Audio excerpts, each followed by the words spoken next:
Good morning. Good morning from my garden. What a gorgeous day it is. I just thought I'd sit out here to do this next future fit tip. And I want to talk to you today about adult development. I was at the weekend sat with some old friends, a reunion with some old friends from my Vodafone days when we used to work together there. And one of my gorgeous friends was saying that she'd used AI to help prepare her for a difficult conversation with someone in her team, and I was like, wow, that's like amazing. And for those of you that know me know I'm a big advocate of AI. I think we have to be careful and mindful, particularly from a climate perspective, about it. But I do think it's really interesting, and it's going to be interesting to see how it shapes our lives and our workplaces. And so there's this question around, well, what's leadership if AI is going to be doing everything? And I think at the moment what we're seeing is that AI is really helpful with productivity. It's really helpful with those practical things, making life more organized and efficient, taking the task stuff out of the way. But at the moment, it's still not helping leaders do that relationship piece.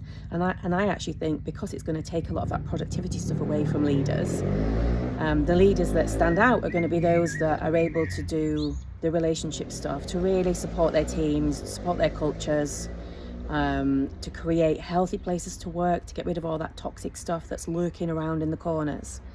And that got me thinking about adult development and the stages of adult development. And one of the things I often think is, like, how can I share all of these tools and skills that I've learned on not just my journey of becoming a leader, but also the coaching and facilitator journey? Because I actually think really successful leaders need to be able to coach, and they need to be able to facilitate. It's all about unlocking talent in others, and in order to do that, you've got to really understand adult psychology. So about 7-8 years ago, I was the coach for a London and Leeds based agency, and the MD used to call me Wendy after a character in Billionaires. So Wendy was a psychologist, not a coach, and her job was to keep the stocks and shares guys on the floor razor sharp. So if any of them were having a wobble, or they were getting triggered, or their childhood stuff was being ignited by something someone had said or done to them, she was kind of the person that got them in her little room on her therapy couch and sorted their head out, got them back in the game, and got them back out performing. And I actually think this is what leaders need to do. You need to be able to really understand your people and what's going on for them, underneath the surface, and be willing to have that kind of conversation. And the challenge is, for most leaders, you have to do that work first on yourself, so that you're then safe to do it with others.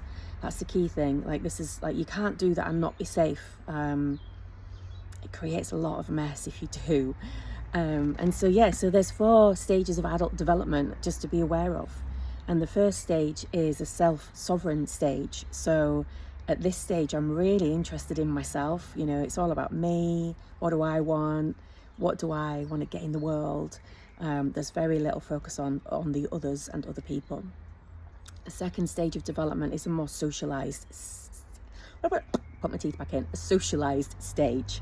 So at this point, I'm starting to actually think beyond myself, but my interest starts to go more towards a cause. So I start to feel passionate about something beyond me.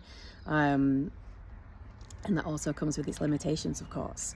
The third stage is a self-authored stage. So at this stage, I've kind of had enough nouns about myself to go, actually, let's just have a look under the hood. Like, who am I? What do I stand for?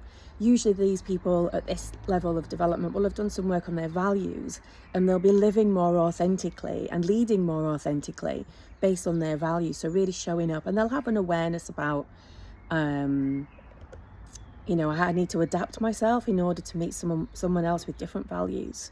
But the limitation on this third stage is that they're kind of trapped at an identity level. So they're limited in terms of their own personal growth.